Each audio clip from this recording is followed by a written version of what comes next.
Hello everyone, my name is Keely. Welcome to my channel. Welcome back if you've been here before. Today, I'm going to be talking about my most anticipated releases for quarter 3 of the year. And I can't believe we are already talking about quarter 3, but there are so many good books coming out in the second half of the year. So this will cover July, August, and September, which is just crazy to me that we're already talking about September releases because if you know, that is the month for releases and there are so many of them. But of course, let's start with July. So I have 8 books to talk about for July. The first one comes out on July 2nd, and that is The Love of My Afterlife by Kirsty Greenwood. So this book actually follows a recently deceased woman who believes that she has met the love of her life in the afterlife waiting room, and she has 10 days to find him on Earth to get a second chance at life. Oh my gosh, if you know me, you know I love anything about like grief and dying and death in romance books. That sounds so dark, but I just love those topics when it deals with romance books in any book in general. So this one also sounds a little bit of comical, but I'm hoping that it also talks about grief and what it is like to lose somebody, but also maybe gaining a second chance at life. I don't know, I think this will be really interesting. Also coming out on July 2nd is 49 Miles Alone by Natalie D. Richards. This is a young adult thriller following 2 girls who are left in the desert 4 days alone, but they might not be as alone as they think. It seems like these girls are going hiking to get away from their life, and illness and injury and things keep going wrong on this hike, so they meet this couple and they're hoping that this couple will help them out until one night they hear the couple fighting and things start getting weird.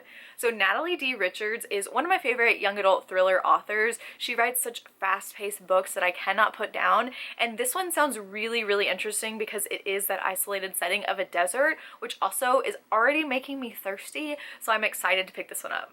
Also on July 2nd, we have Break to You by Neil Shusterman, Deborah Young, and Michelle Nolden. And this follows some teens in the juvenile justice system, which is somewhere where I worked before. I've worked in a juvenile detention center. And this one in particular follows a girl who she is in this juvenile detention center and she keeps a journal and she thinks these are her private thoughts until one day she opens the journal and she realizes that somebody has read them and a boy on the opposite side of the detention center has written back to her. So I think this one's going to be really interesting, especially from my perspective as having worked with these teens and these kids that are just in horrible situations and have led them to certain circumstances. So I'm very intrigued by this one. Coming out on July 9th, we have Hearts Overboard by Becky Dean, and this is a young adult romance following this girl whose boyfriend just recently broke up with her. She is a school STEM girly, and her ex-boyfriend called her boring and said that she didn't do anything different. She didn't like adventure,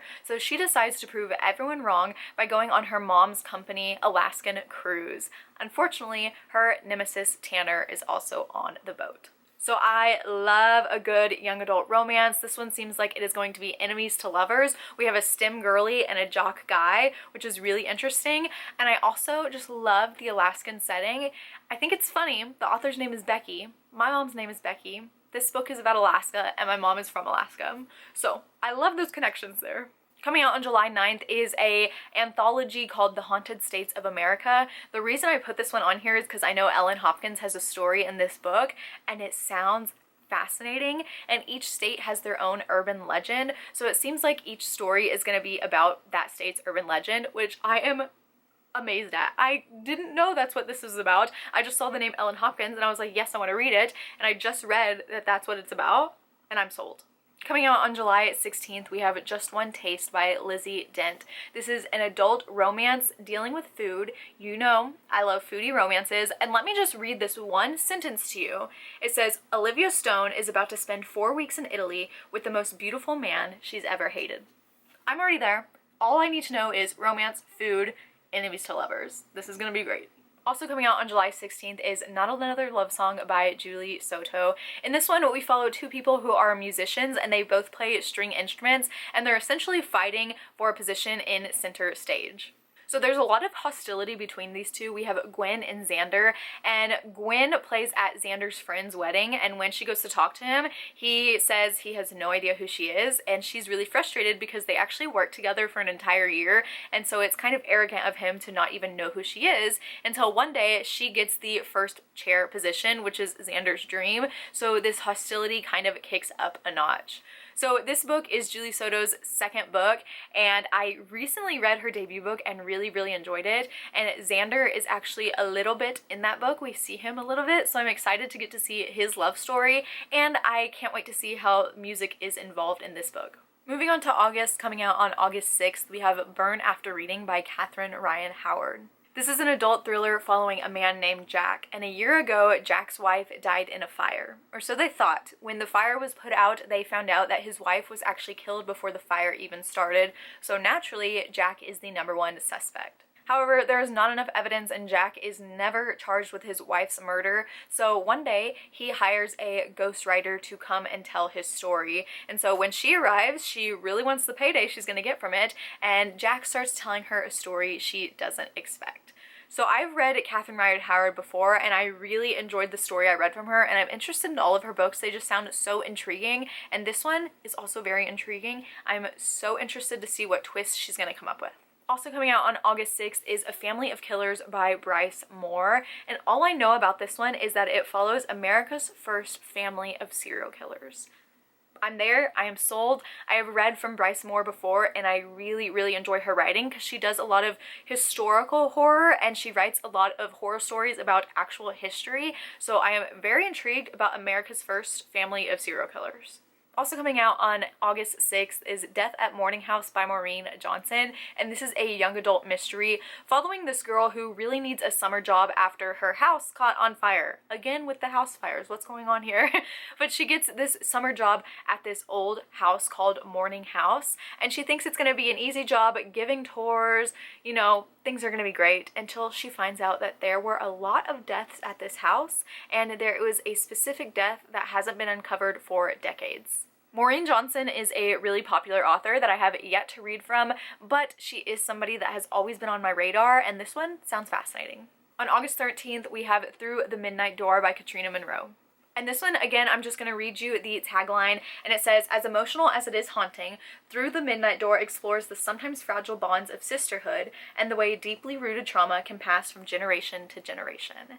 So Katrina Monroe wrote one of my favorite books of all time. I have since read another book of hers and gave that one 2 stars, so she's either a hit or a miss for me, and I'm interested to read this book to find out if she truly is a hit or a miss, but this one sounds great. I love books about trauma, especially generational trauma. This could be really fascinating. And the last book for August comes out on August 6th, and that is Lady Macbeth by Ava Reed. I'm sure you've seen this cover around because it is absolutely stunning, and this is actually a retelling of Shakespeare's Macbeth. So Lady Macbeth is one of Shakespeare's most famous villainesses, but this story is actually giving her voice back to her after hundreds of years of men writing her. So I'm intrigued. This is a horror story. I mean, this cover is enough to draw me in.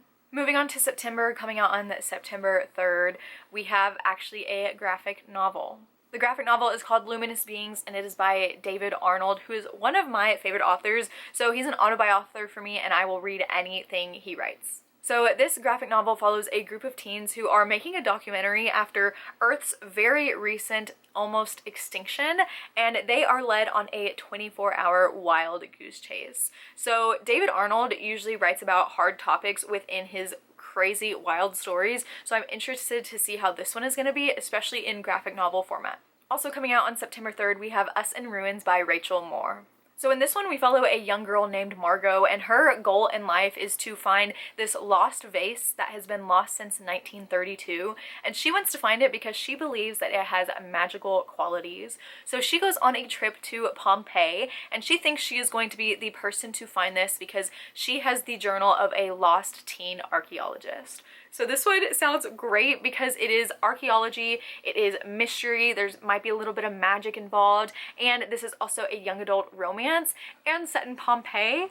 This is everything I need. Everything to me. This is Rachel Moore's second book, and she wrote The Library of Shadows, which is also a fantastic book all about mystery, romance, history, things like that. Rachel Moore is a friend of mine, and I'm so glad I love her books because that would be awkward, but I'm really excited to read this second book of hers because it sounds even better than the first. Coming out on September 10th, we have So Thirsty by Rachel Harrison, and I'm not going to read the synopsis for this because all I need to know is it is a vampire book. So Rachel Harrison often has kind of a horror theme for each of her books. She had one about witches, she had one about werewolves, and now this one is about vampires. And you know me, I am a vampire girly, so I will read anything with vampires, and that's all I need to know. Coming out on September 24th, we have The Wrath of the Triple Goddess by Rick Riordan. You guessed it, this is book 7 in the Percy Jackson and the Olympian series. I still cannot believe that he continued writing this series, and now that they're older and college age, I just can't wait. Also coming out on September 24th, we have The Serial Killer Guide to San Francisco by Michelle Chouinard. So I'm already obsessed with this one, and I hope it doesn't disappoint, but we follow a woman named Capri who is actually the granddaughter of a famous serial killer, and she spends her time giving serial killer tours throughout San Francisco, and she has always believed that her grandfather is innocent, when one day a copycat killer arises. I'm interested. This cover sounds nothing like that. Like, honestly, this cover looks like a rom-com, so I'm kind of interested in how the cover lines up with the story, but nonetheless, always excited for a good serial killer story.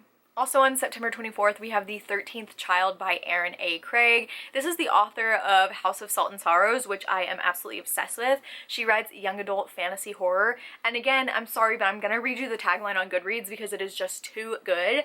And it says, "This is the story of Hazel, a young healer navigating a ruthless court to save the life of the king, grappling with a pantheon of gods with questionable agendas as she fights for agency and true love in her own life as the goddaughter of none other than Death himself."